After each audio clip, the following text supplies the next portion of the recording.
नमस्कार दोस्तों, मैं राहुल उपाध्याय आपका अपने YouTube चैनल पे स्वागत करता हूं। तो दोस्तों, आज मैं आपके सामने लेकर आया हूं यूपी पुलिस के लिए हिंदी की पहली क्लास, जो बिल्कुल बेसिक क्लास है आपकी। ठीक है, हिंदी बिल्कुल जीरो से स्टार्ट करेंगे। जिसने कभी हिंदी भी नहीं पढ़ी है उसके बिल्कुल आज समझ में आएगी। आज पहली ही क्लास है। कल मैंने आपको इसके हिंदी के सारे टॉपिक दिखा दिए कि कौन कौन से टॉपिक से यूपी पुलिस में पूछा जाएगा। तो पहली आज क्लास है हमारी। तो पहले हम बिल्कुल बेसिक बात करेंगे हिंदी को लेकर। ये जो हिंदी है हमारी, हिंदी से सवाल ये आता है, पहले ही सवाल ये बन जाता है कि हिंदी बताओ किस भाषा का शब्द है। तो पहला सवाल क्या है, हिंदी किस भाषा का शब्द है, किस भाषा का शब्द है।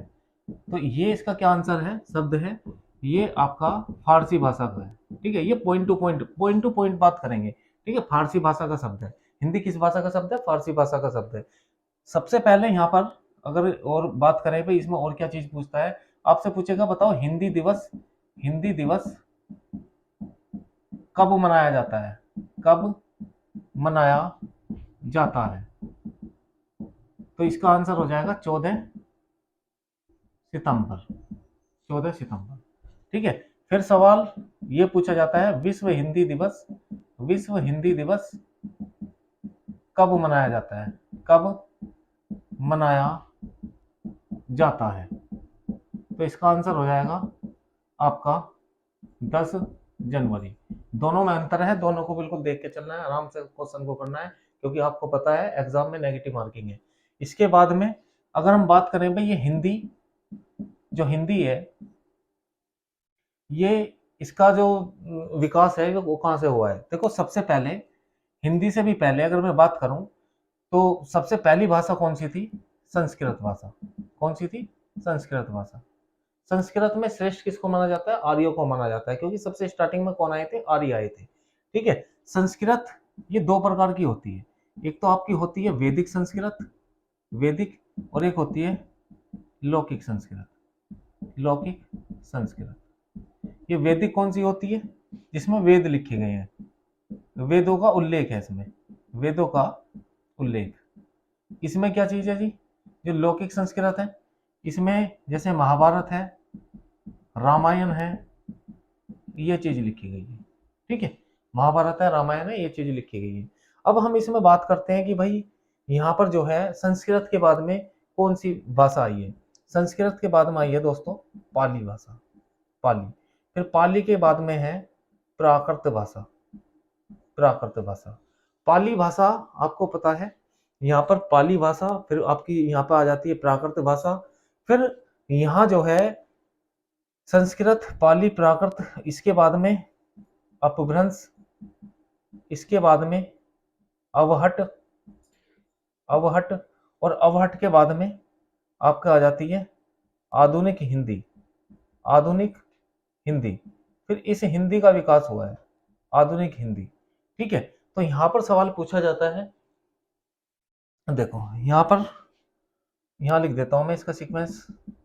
जैसे पहले यहाँ पे पाली, पाली के बाद में प्राकृत, और प्राकृत के बाद में अपभ्रंश, अपभ्रंश, और फिर आपकी अवहट, और फिर है आपकी आधुनिक हिंदी। ऐसे हिंदी का विकास हुआ है दोस्तों, आधुनिक हिंदी, ऐसे हिंदी का विकास हुआ है। तो आपसे सवाल पेपर में पूछेगा, देखो अवहट को क्या माना गया है, पुरानी हिंदी भी माना गया है, पुरानी हिंदी भी माना गया अवहट को, पुरानी हिंदी। ठीक है, पुरानी हिंदी इसको किसने कहा है, श्रीधर गुलेरी शर्मा ने। इसको पुरानी हिंदी किसने कहा है दोस्तों, श्रीधर गुलेरी शर्मा। ठीक है, बहुत हमें बिल्कुल फुल डिटेल में पढ़ना है, क्योंकि भाई यूपी पुलिस में हिंदी आसान नहीं है। हिंदी जो है यूपी पुलिस में बहुत अच्छे लेवल की हिंदी है। ठीक है, इस तरीके से हिंदी आपको पढ़ा रहा हूँ, क्योंकि एसएससी जीडी में लेवल इसका कुछ नहीं है, लेकिन यूपी पुलिस में लेवल बहुत वो है, पता नहीं कहाँ से क्या सवाल पूछ ले, तो यहाँ से भी पूछ सकता है। अब देखो सवाल एक और क्या बन जाता है यहाँ से, एक सवाल ये बन जाता है भाई, हिंदी का विकास किससे माना जाता है। हिंदी का, यहाँ लिख दे रहा हूँ, हिंदी का विकास, हिंदी का विकास किससे माना जाता है। तो किससे माना जाता है, हिंदी का विकास किससे हुआ है, अपभ्रंश से, अपभ्रंश से। फिर अगला ही सवाल ये बन सकता है कि बताओ ये जो अब पुरानी हिंदी किसे कहा गया है, पुरानी हिंदी किसे कहा गया है। तो यहाँ पर इसका आंसर हो जाएगा अवहट को माना जाता है पुरानी हिंदी। किसने कहा? श्रीधर गुलेरी शर्मा ने। ठीक है जी। अब यहाँ पर देखो, ये जो प्राकृत भाषा है, मैंने आपको बताया भाई, ये संस्कृत भाषा सबसे प्राचीन भाषा है, फिर पाली भाषा है, प्राकृत भाषा है, जिसमें महावीर स्वामी ने क्या दिए हैं आपको पता है कि उपदेश दिए हैं महावीर स्वामी ने इसमें। ठीक है, प्राकृत में। और ये यहाँ पे जो पाली भाषा है, ये गौतम बुद्ध द्वारा उपदेश दिए गए हैं यहाँ पर। और फिर अपभ्रंश, और फिर अवट, और फिर आधुनिक हिंदी। ये सीक्वेंस भी कभी कभी करके दे देगा। देखो पेपर में किस तरीके से देगा आपको, ऐसे सीक्वेंस दे देगा कि बताओ जो हिंदी का विकास हुआ है वो किस किस हिसाब से हुआ है। तो आपसे कह देगा भी पहले बताओ यहाँ पे संस्कृत आई थी, संस्कृत के बाद में फिर ऐसे आपका जो दे देगा पाली दे देगा, इस तरीके से प्राकृत दे देगा, किसी ऑप्शन में मतलब इसमें कुछ और चेंज कर देगा, ऐसा कर देगा संस्कृत, फिर आपको दो है यहाँ पे प्राकृत दे देगा, और फिर इनमें से कहेगा कि बताओ कौन सा सही है। ठीक है, तो यहाँ बस क्वेश्चन गलत करवाने की कोशिश में रहता है एग्जामिनर। तो इसी तरीके से ये पहले मैंने बिल्कुल बेसिक बताया आपको, चैप्टर पे नहीं चला डायरेक्ट में, क्योंकि यहाँ से भी सवाल बनते हैं पेपर में, मैंने खूब देखे हैं, यहाँ से जो सवाल बनते हैं, ये वाले जो सवाल बनते हैं, तो ये बहुत बेसिक चीज है इसमें। ठीक, तो आप इसे नोट करिए, फिर और कुछ बेसिक बात बताऊंगा, इसका आप स्क्रीनशॉट ले सकते हैं। ठीक है,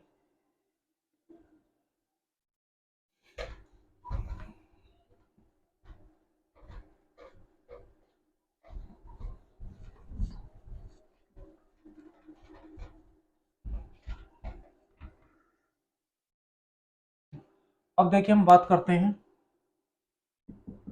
सबसे पहले वर्ण की, वर्ण और अक्षर की, वर्ण और अक्षर की। देखो यहाँ भी ये थोड़ी सी बेसिक बात है, इसे भी सीख लो आप कि वर्ण क्या होता है और अक्षर क्या होता है। वर्ण क्या होता है और अक्षर क्या होता है। देखो जो वर्ण है ना, वर्णों से मिलके अक्षर बन जाता है, वर्णों से मिलके क्या बन जाता है? अक्षर। जैसे मैंने आपको कह दिया कै, कै, तो कै को मैं बोलूंगा ये अक्षर है। अगर मैं इसके वर्ण बनाऊंगा तो कैसे बनाऊंगा? यहाँ पर हलंत लगाऊंगा और इसके साथ में ए लिखूंगा, क्योंकि हम क्या बोल रहे हैं? कै। तो कै के साथ में ए भी बोल रहा है, तो क्या हो गया? ये कै और ए, क्या बन गया? ये कै और ए। और बोल लो, कोई भी व्यंजन आप बोल लोगे, जैसे बोल दिया मैं, तो मैं के साथ में क्या हो जाता है? मैं के साथ में ये ए भी बोलता ही है। ठीक है, मैं के साथ में ये ए भी बोलता है। फिर आपसे यहाँ पे पूछता है कि भाषा की सबसे छोटी इकाई, सबसे छोटी इकाई क्या होती है? क्या होती है या किसे कहते हैं? भाषा की सबसे छोटी इकाई किसे कहते हैं? भाषा की सबसे छोटी इकाई अगर आपकी, तो क्या होती है? ये होती है वर्ण। अगर आपसे पूछेगा मौखिक रूप से बताओ, तो मौखिक रूप से क्या हो जाएगी? मौखिक रूप से भाषा की सबसे छोटी इकाई, सबसे छोटी इकाई, तो ये आपकी हो जाती है ध्वनि। कई को बोलते हैं यूनिट, जैसे हम मैथ में निकालते हैं ना भाई, मैथ में निकालते हैं, जैसे बिल्कुल सबसे बाद की चीजें लेते हैं, इसी तरीके से यहाँ पर जो है, यहाँ भी इकाई मतलब सबसे छोटी चीजें कह रहे हैं। यहाँ पर भाषा की सबसे छोटी इकाई, यहाँ इसको वर्ण को कह रहे हैं, और ये क्या है? आपकी ध्वनि है। ठीक है, वर्ण और अक्षर में मैंने आपको अंतर बता दिया। ये क्या है? ये है दोस्त वर्ण, और ये है मेरे भाई अक्षर। इसको हम क्या कह रहे हैं? अक्षर कह रहे हैं।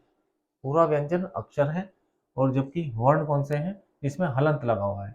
जिसमें हलंत लग जाता है, देखो इसको क्या बोलते हैं? इसको बोलते हैं हम हलंत। और जिसमें हलंत लग गया वो क्या होता है? वो होता है आपका आधा। क्या होता है? आधा वर्ण होता है। ठीक है, तो ये बिल्कुल बेसिक बेसिक क्लास है। एक चीज और सुन लो, जो अक्षरों का समूह, अक्षरों का समूह शब्द कहलाता है, शब्द कहलाता है। जो अक्षरों का समूह बनेगा वो क्या है? जिसका कोई अर्थ हो, है ना? अक्षरों का समूह शब्द कहलाता है, और वो समूह ऐसा होना चाहिए जिसका कोई अर्थ हो, कोई अर्थ हो। ठीक है, कैसे जी? जैसे हमने मैं प्लस है और प्लस ले लिया। ठीक है, तो ये क्या हो गया? ये बन गया आपका महल। तो यानी कि इससे इसका अर्थ भी निकल रहा है महल का। ठीक है, तो ये बात आपको क्लियर हुई होगी, समझ में आई होगी। ठीक, अब हम चलते हैं इसमें आगे। यहाँ पर जो है अगर हम बात करें चैप्टर की, तो अब देखो यहाँ हिंदी में जो पहला ही चैप्टर होता है जिससे बहुत सवाल पूछे जाते हैं, वो हम अब स्टार्ट करेंगे हिंदी का ही। हिंदी का जो चैप्टर है बहुत आसान चैप्टर, ठीक है, आराम से सही हो जाएंगे इससे सवाल। तो स्टार्ट करेंगे चैप्टर को, वर्णमाला, ठीक है। टाइम वेस्ट नहीं करते हुए हम डायरेक्ट टॉपिक की बात करेंगे अब, क्योंकि हमारे पास में टाइम कम है और आपका जो है हिंदी का मुझे ये भी कराना है सिलेबस, ठीक है। तो अगर आपको वीडियो अच्छी लगे तो प्लीज़ लाइक ज़रूर कर देना। यहाँ पे वर्णमाला, क्योंकि भाई मेहनत आप ही के लिए चल रही है। ये परिभाषा, वर्णमाला की परिभाषा किसे कहते हैं? तो दोस्तों, वर्णों के व्यवस्थित व्यवस्थित समूह को वर्णमाला कहते हैं। वर्णों के व्यवस्थित समूह को क्या कहते हैं? वर्णमाला कहते हैं। जैसे फूलमाला होती है ना, व्यवस्थित समूह, इसी तरीके से वर्णों का व्यवस्थित समूह, जैसे तुमने देखा होगा चार्ट होता है, बच्चों को लेके आते हैं हम चार्ट, ऐप एनआर अप्याम वाला, तो वो व्यवस्थित है, वो बिल्कुल सीक्वेंस है, क्या खे गे गे, इस तरीके से सीक्वेंस। तो वर्णों का व्यवस्थित समूह क्या कहलाता है? वर्णमाला कहलाता है। ये पेपर में आया हुआ सवाल है। यहाँ पर देखो, अब पूछेगा कि वर्णमाला के भेद बताओ। वर्णमाला के भेद वर्णमाला के भेद बताओ। तो ये जो वर्णमाला के भेद है, वर्णमाला कितने प्रकार की होती है? वैसे तो इसके दो ही प्रकारों में, लेकिन हम इसे मुख्य दो प्रकार हैं, लेकिन हम इसे चार प्रकार में बांटेंगे। एक तो आपका यहाँ पर आ जाता है स्वर, दूसरा यहाँ पर आ जाता है आपका व्यंजन। व्यंजन ये आपके मुख्य प्रकार है। ये क्या है? मुख्य प्रकार है, इन्हीं से सवाल आते हैं। नंबर 3 पे हम इसको बांट देंगे अनुस्वर। अनुस्वर, ठीक है जी। और चौथे नंबर पर हम इसे बांट देंगे विसर्ग।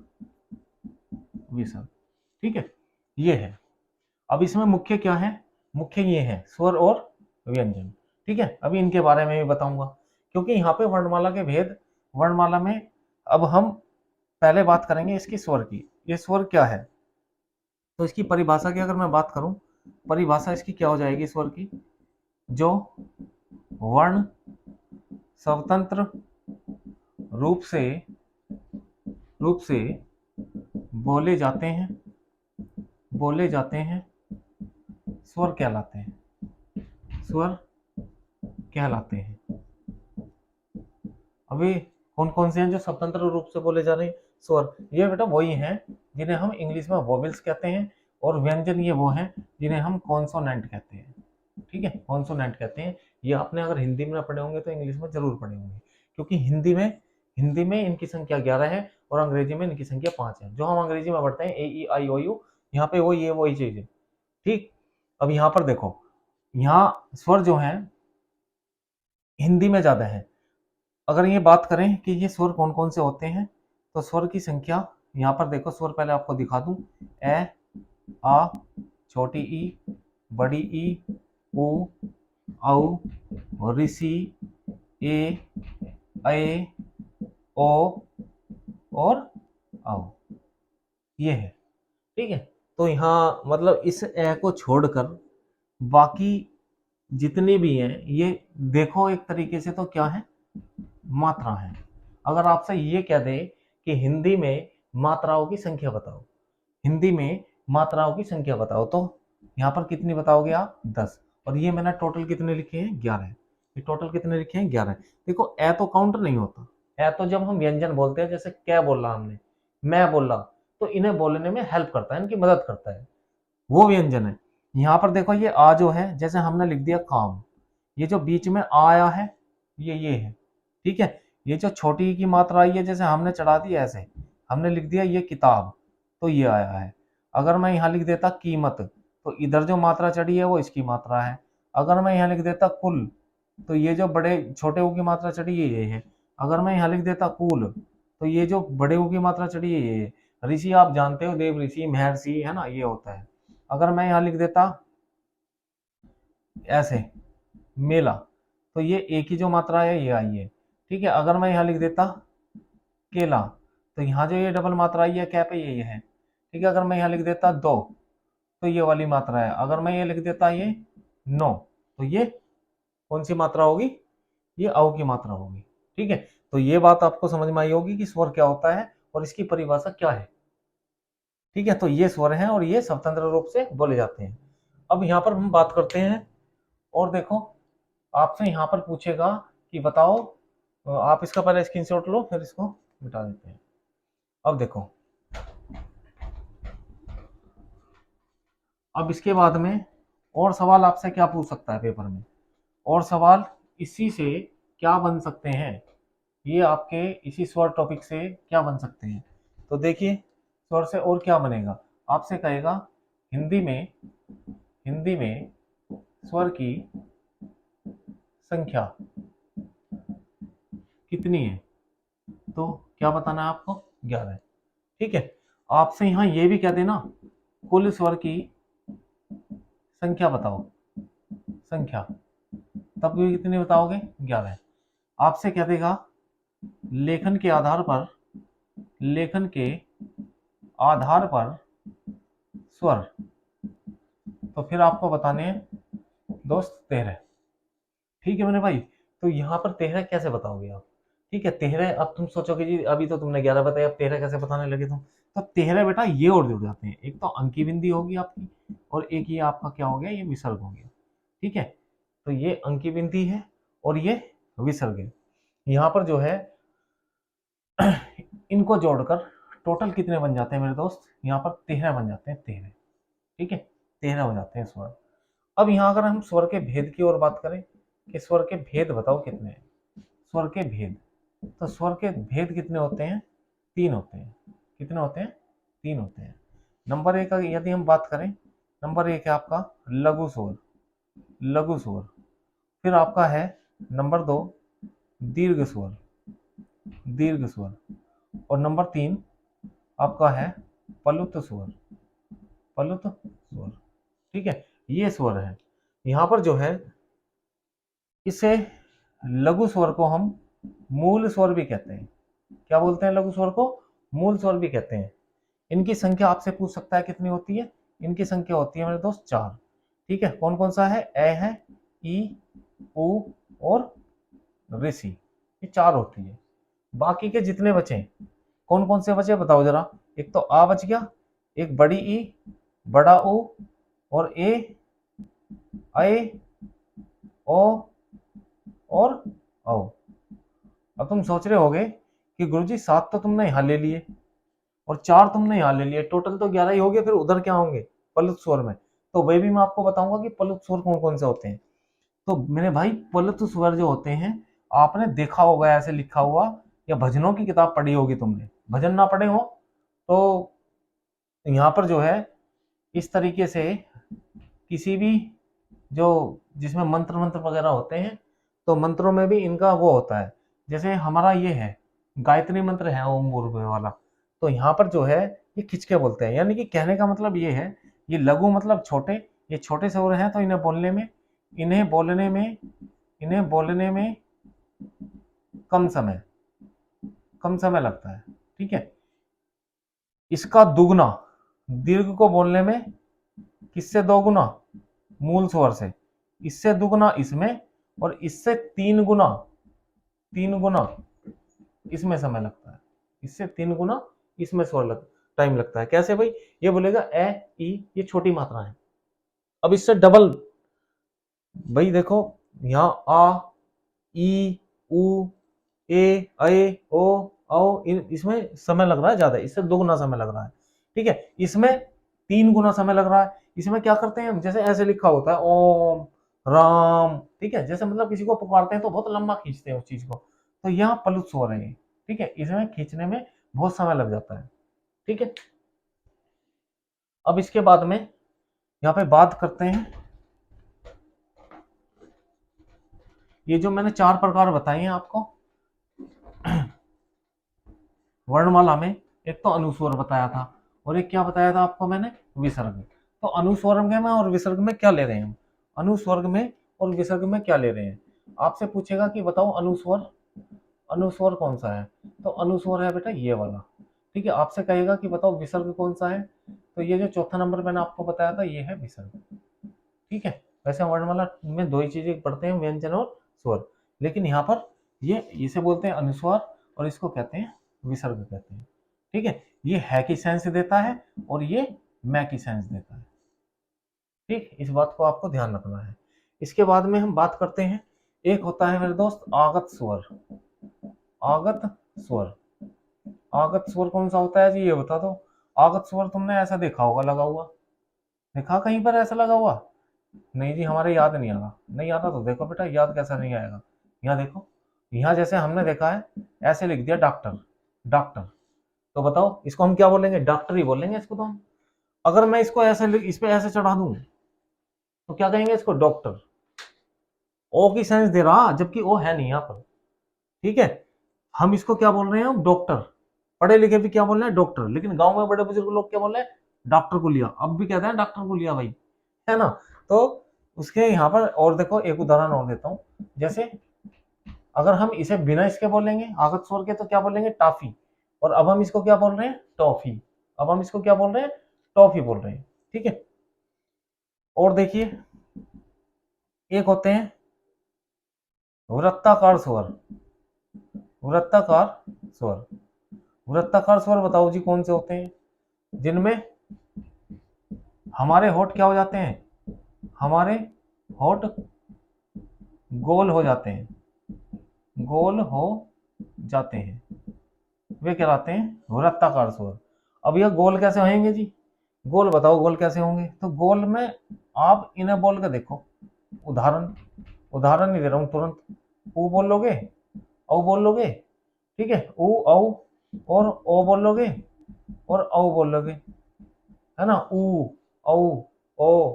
ठीक है, ऐसे नहीं गोल बिल्कुल व्रत के नाप के ही हो जाएंगे, ऐसे ही हो जाएंगे, ऐसे नहीं। मतलब अगर तुम बोल के देखोगे तो थोड़ा सा प्रभाव पड़ेगा होठों पर, होठ हो जाएंगे बिल्कुल गोल। तो ऐसे, तो ये है वृत्ताकार। अब इसके बाद में बात करते हैं अवृत्ताकार की। अब अवृत्ताकार कौन से होंगे जी? अवृत्ताकार स्वर होंगे जो जिनमें होठों की आकृति गोली ना हो। बस इसमें परिभाषा क्या लिखूं? डायरेक्ट लिख रहा हूं। बाकी के जो बचे हैं ना, बाकी के बचे हैं ये अवृत्ताकार ही है। ये क्या है? अवृत्ताकार। ए, आई और ओ। नहीं ओ नहीं है, ऋषि, यहाँ ले लेंगे। ठीक है जी, बाकी के जो बच रहे हैं मतलब ये है 7 ये और 4 ये, 7 4 11, 3 और 3 6 7। हाँ जी, हो गए वृत्ताकार और अवृत्ताकार। चलो भाई, अब इसके बाद में देखते हैं।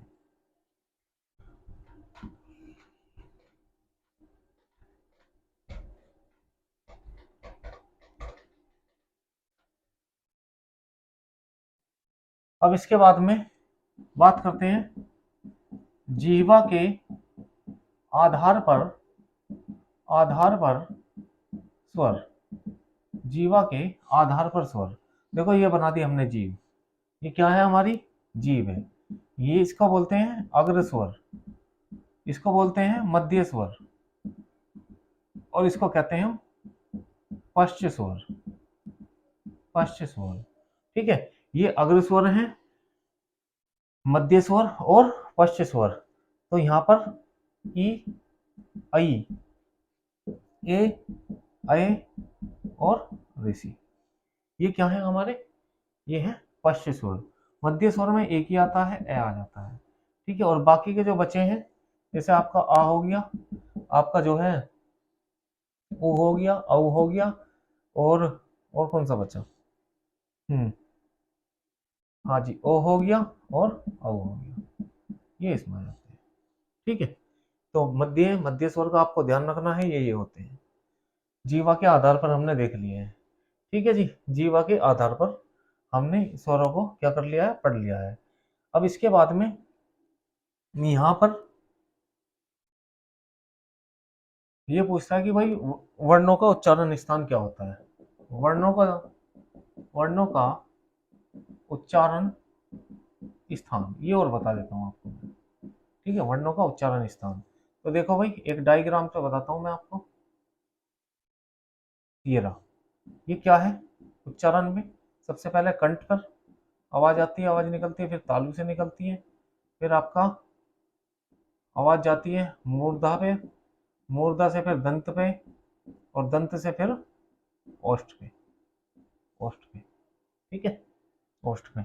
तो इसका सीक्वेंस क्या हुआ, सबसे पहले कंठ, जो गले में होता है कंठ, है ना, यहाँ कंठ होता है, और कंठ के बाद में सीधी आवाज जाती है हमारे इस पे तालू पे, जो ऊपर की तरफ हो गए लेंटर से।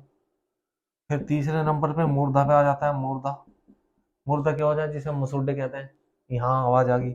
उसके बाद में फिर दंत पे, और लास्ट में आवाज कहाँ से निकलती है, ओष्ठ, यानी कि होठों के रास्ते क्या चली जाती है, बाहर, ठीक है।